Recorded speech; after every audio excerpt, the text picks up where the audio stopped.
చాలా జరిగాయండి. అప్పటి పేపర్లలో కూడా వచ్చాయి. ఎన్టీ రామారావు గారు ఒక ఆడకూతుర్ని ఈ విధంగా బాధ పెట్టకూడదు, ఇది తప్పు అని ఒక స్టేట్మెంట్ కూడా ఇచ్చారు. సరే, పేర్లు మనం ఏమీ తీసుకోవద్దు, ఎవరు ఇలా చేశారు ఏంటి అని.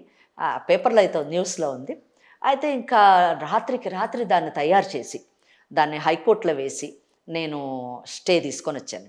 స్టే తీసుకొని వస్తే మంచి జడ్జెస్ అప్రిషియేట్ చేసి, యంగ్ కాబట్టి ఎంకరేజ్ చేయాలి అని నేను కూడా. ఒకటంటే అప్పుడు భయం లేదు, ఇప్పుడు భయం వచ్చింది. అప్పుడు ఏది పడితే అది వాదించేయడమే. ఎదుట ఉన్నటువంటి వారు న్యాయమూర్తులు, వారు మేధావులు, విజ్ఞులు. మనం కొంచెం ఇదిగా ఉండాలని లేదు. ఏదైతే ఏమైంది, ఇక్కడ అన్యాయం జరుగుతుంది అంటే ఇప్పుడు మీరు ఇందాక అడిగిన ప్రశ్నలాగమాట, దాంట్లో చట్టం గిట్టం అదంతా మాకు తెలియదు.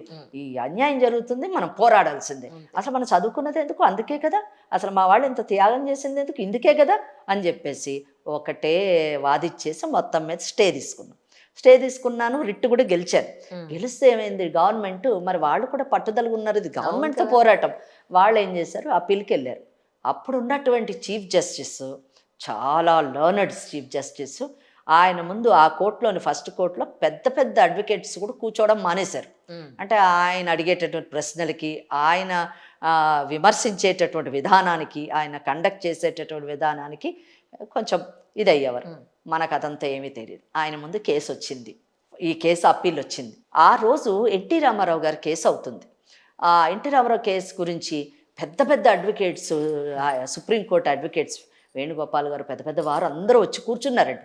మనకు అది కూడా తెలియదు, వీళ్ళెవరో మనకు తెలియదు, ఆయన గొప్పతనం మనకు తెలియదు. కేసు ఆయన పిలవగానే 4ంటికి మా కేసు వేశారు. బ్రేక్ ఇచ్చారు. ఎన్టీ రామారావు గారి కేసు 4 గంటలకు అయిన తర్వాత ఈ కేసు వేశారు. ఈ కేసు తర్వాత మళ్ళీ ఎన్టీ రామారావు గారి కేసు 4:15, ఇది ఒక 5 నిమిషాలు అయిపోతే మళ్ళీ అది కూడా చూస్తామని పెట్టారు. ఆయన లెక్క ప్రకారం 5 నిమిషాలు మన కేసు. ఏది ఆ 5 నిమిషాలు కూడా ఆర్డర్ డిక్టేట్ చేయడానికి. నా కేసు వచ్చింది, పిలిచిన తర్వాత ఆయన తీసుకొని సింపుల్గా డిస్మిస్ అని ఇలా పడేశారు. అంతే, ఇంకేం లేదు. ఆయన నన్ను కూడా చూడలేదు, నేను నిలబడి ఉంటే.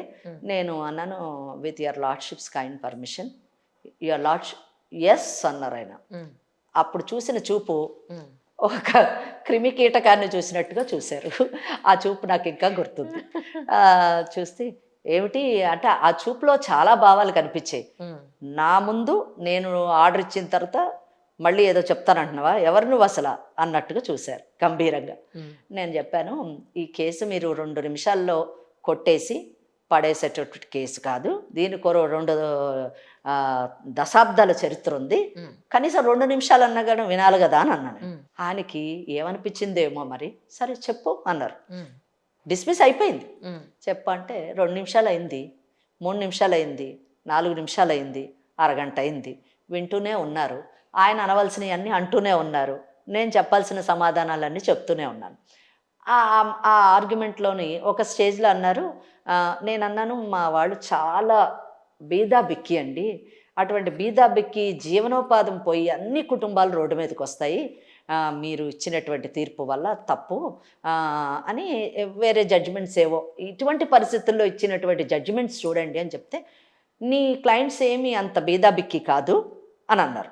అంటే నేను అన్నాను, నా క్లయింట్స్ నిజంగా మీరన్నట్టు గొప్పవాళ్ళు అయితే ఈ పక్కన ఉన్నటువంటి మరి సుప్రీంకోర్టు అడ్వకేట్లు అందరూ వచ్చారు కదా, ఇలాంటి వాళ్ళని పెట్టుకుంటారండి, నన్ను ఎందుకు పెట్టుకుంటారు చెప్పండి అడ్వకేట్గా అన్నాను. నువ్వేమీ తక్కువ దానివి కాదు, నువ్వు అలా నిన్ను నువ్వేం డిగ్రేడ్ చేసుకోవద్దు అని అన్నారు. మరి మీరు డిస్మిస్ చేశారు, ఇంక డిస్మిస్ చేస్తే నేను అలాగే అనుకోవాలి, నా పరిస్థితి అదే అని చెప్పేసి అని అన్నాను. ఇలాంటి మాటలు కొన్ని జరగడం, ఆయనకి ఒక అభిప్రాయం అయితే వచ్చింది, ఈ అమ్మాయి చాలా కొంచెం స్టబ్బర్ని అని అనుకున్నారేమో మరి. మొత్తం మీద ఆ డిస్మిస్ అన్న తర్వాత హవెవర్ అని నెక్స్ట్ పారాగ్రాఫ్ యాడ్ చేసి, ఈ ల్యాండ్ని వీళ్ళకి గవర్నమెంట్ అమ్మాలి ఈ మార్కెట్ వాల్యూతోనని వేశారు. అది రిపోర్ట్ కూడా అయింది ఆ కేసు. అలాగా నా న్యాయవాద వృత్తి ప్రయాణం మొదలైంది. ఆ తర్వాత వెనకకి తిరిగి చూడలేదండి. ఇది ఫస్ట్ 11 years. ఆ తర్వాత మీరు ఎక్కడో అడప 1 or 2 డివోర్స్ కేసెస్ వచ్చే తప్ప లేదు అసలు. నో, అది సీనియర్స్ దగ్గరే అయిపోయింది. సీనియర్ దగ్గరే అయిపోయింది. అసలు డైవర్స్ మ్యాటర్ అన్నది కానివ్వండి, కింద కోర్టుకు రావడం అన్నది కానివ్వండి లేదు. అయితే ఇక్కడ ఒక్కటి చెప్పాలి, ఈ సీనియర్స్ దగ్గర ఉన్న ఈ 2 ఏళ్లలోనే ఈ వాళ్ళు ఏం చేశారు సీనియర్స్, ఈ డైవర్స్ కేసులకు ఇది అసలు కరెక్ట్ కాదండి, ఒక ఫ్యామిలీ కోర్టు పెట్టాలి అని వేశారు. వేసినప్పుడు నిజానికి ఆ కేసు కూడా నేను వాదిచ్చాను ఒక స్టేజ్లోని. కోర్టు శాంక్షన్ చేసింది ఫ్యామిలీ కోర్ట్ అని. అప్పుడు ఒక్క ఫ్యామిలీ కోర్టు పెట్టారు ఎక్కడ, మన సివిల్ కోర్టులోని హైదరాబాద్లో. ఆ తర్వాత మళ్ళీ ఇంకొక ఫ్యామిలీ కోర్టు కావాలి, ఇంకో ఫ్యామిలీ కోర్టు కావాలి అని చెప్పేసి వేశారు. అలాగే ఫ్యామిలీ కోర్ట్స్ పెరుగుకుంటూ వచ్చాయి. కానీ నా ప్రయాణంలోని ఈ ఫస్ట్ 11 ఇయర్స్లోని నాకు డైవర్స్ కేసులు లేవు. ఎందుకంటే నేను హైకోర్టులో ఎస్టాబ్లిష్ అయిపోయాను, ఇంకా ల్యాండ్ మ్యాటర్స్ చేస్తున్నాను, అలా వెళ్ళిపోతూ ఉన్నాను అనమాట. మంచి మంచి మ్యాటర్స్. తర్వాత కూడా సెన్సేషనల్ మ్యాటర్ లా కాలేజెస్ మ్యాటర్ చేశాను, ప్రైవేట్ లా కాలేజెస్ మ్యాటరు.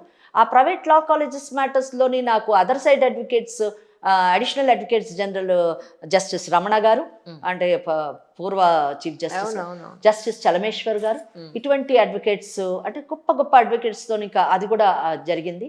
ఆ తర్వాత నేను ఆంధ్రనాట్యం అనేటటువంటి అదొక గొప్ప కల్చరల్ కేసు, ఇలా చేసుకుంటూ వెళ్తూ ఉన్నాను. ఆ తర్వాత నెక్స్ట్ 11 ఇయర్స్, ఇలా ఈ 11 ఇయర్స్ అయిపోయింది. ఆ నెక్స్ట్ 11 ఇయర్స్ ప్రయాణంలోని నేను Hyderabad metro water works standing కౌన్సిల్గా అపాయింట్ అయ్యాను లక్కీలీ. దాంట్లోని కొన్ని వందలు సర్వీస్ మ్యాటర్స్, కొన్ని లక్షల కేసులు, వేల కేసులు చేశాను, లక్షలు అనలేము. అందులోని కొన్ని వేల సర్వీస్ మ్యాటర్స్ చేశాను, నేనే ఇన్ఛార్జ్గా ఉన్నాను. తర్వాత ఎక్విజిషన్ మ్యాటర్స్, ల్యాండ్ ఎక్విజిషన్స్ చేశాను. ఆ తర్వాత మిగతా కేసులు, వాటర్స్కి సంబంధించిన అపార్ట్మెంట్స్ ఇవి అవి కేసులు చేశాను. తర్వాత మళ్ళీ అలా ఒక 11 ఇయర్స్ గడిచిపోయింది. 11 ఇయర్స్ లో సెకండ్ 11 ఇయర్స్ లో మీకు ఎక్కడ కూడా ఈ ఫ్యామిలీ డిస్ప్యూట్స్ కూడా అక్కడ నో. తర్వాత థర్డ్ స్టేజ్ మీరు వచ్చినప్పుడు ఈ 11 ఇయర్స్ లో, ఈ 11 ఇయర్స్ లో అయితే ఒకటేంటే ఈ 22 ఇయర్స్ లో మాత్రము నాకు ఉండేటటువంటి ఒకటి ఉంది కదా మైండ్లోని, సోషల్ యాక్టివిజం. ఈ సోషల్ యాక్టివిజంలో సమాజంలోని నేను హైకోర్టులో బిజీగా ఉన్నా, legal aid service, legal aid అని ఒక అసోసియేషన్ నేను పెట్టుకున్నాను. ఓకే, మా ఇంటి దగ్గర పెట్టుకొని ఇలాంటి ఏమన్నా గొడవలు వచ్చిన వాళ్ళందరికీ నోటీసులు ఇచ్చి పిలిపించి సుమారు ఒక 500 కుటుంబాలను కలిపానండి. అక్కడనే కౌన్సిలింగ్ చేసి, మీడియేషన్ చేసి. అంటే ఈ మీడియేషన్ అన్న కాన్సెప్ట్ అప్పుడు లేదు. నేను మాట్లాడిన మొదట 11 ఏళ్ళ ఇదిలోని కోర్టులో కానివ్వండి, న్యాయ వ్యవస్థలోని మీడియేషన్ సెంటర్స్ అని పెట్టలేదు. ఫ్యామిలీ కోర్ట్స్ లేవు కదా, ఫ్యామిలీ కోర్ట్స్ లేనప్పుడు కౌన్సిలింగ్ కాన్సెప్ట్ కూడా లేదు. ఈ ఫ్యామిలీ కోర్ట్స్ లేవు కాబట్టి కౌన్సిలింగ్ కాన్సెప్ట్ కూడా లేదు. అంటే ఏంటంటే కౌన్సిలింగ్ అన్నది కేవలం నేను చెప్పినట్టు మహిళా దక్షత సమితి కానివ్వండి, ప్రైవేట్ ఆర్గనైజేషన్స్ కానివ్వండి, మహిళా సంఘాలు కానివ్వండి. నిజంగా అప్పుడు మహిళా సంఘాలు అండి, మరి ఇదొకటి నేను చెప్పాలి తప్పకుండా. మహిళా సంఘాలు, శ్రీమతి సంధ్య లాంటి వాళ్ళు కానివ్వండి, దేవి లాంటి వాళ్ళు కానీ, ఇలాంటి వాళ్ళందరూ కూడా ఎనలేని సేవను చేశారు. వాళ్ళ సేవలు నిజం చెప్పాలంటే ఫ్యామిలీ కోర్ట్స్ లేనప్పుడు, ఈ కౌన్సిలింగ్స్ లేనప్పుడు, మీడియేషన్స్ లేనప్పుడు వారు ఆ పాత్ర పోషించారని చెప్పాలి. న్యాయవాద వృత్తిలో ఉండి నిజానికి నాకు అవసరం లేదు, ఎందుకంటే నేను I was very busy in high court matters. అటువంటి పరిస్థితుల్లో కూడా నేను ఏమాత్రం కూడా అలక్ష్యం చేయకుండా ఇంటి దగ్గర ఒకటి పెట్టి, నా ప్రతి వారంలోని 2 రోజులు దానికి నేను కేటాయించి కౌన్సిలింగ్స్ చేసి ఒక 500 కుటుంబాల మటుకు ఆ రోజు ఆ కాలంలో నేను కలపగలిగాను. ఇది నేను మాట్లాడేది 22 ఏళ్ల ప్రయాణంలో. బట్ ఈరోజు 5 కుటుంబాలు కూడా మనం కలపలేము. ఈ నెక్స్ట్ 11 ఇయర్స్ దగ్గరకు వచ్చేసరికి ఫ్యామిలీ కోర్ట్స్ ఇప్పుడు లాస్ట్ ఈ 22 ఇయర్స్ అయిపోయిన తర్వాత ఈ 22 ఇయర్స్లో ఇంకొక విషయం చెప్పాలి. అంటే హౌ సోషల్ యాక్టివిస్ట్గా, అంటే నేను నా పర్సనల్గా ఎన్ని వదులుకున్నాను అన్న దాని విషయానికి వస్తే, క్రిమినల్ కేసెస్ సైడ్ నేను వెళ్ళలేదు. అది ఒక అమాయకత్వమే అని చెప్పచ్చు.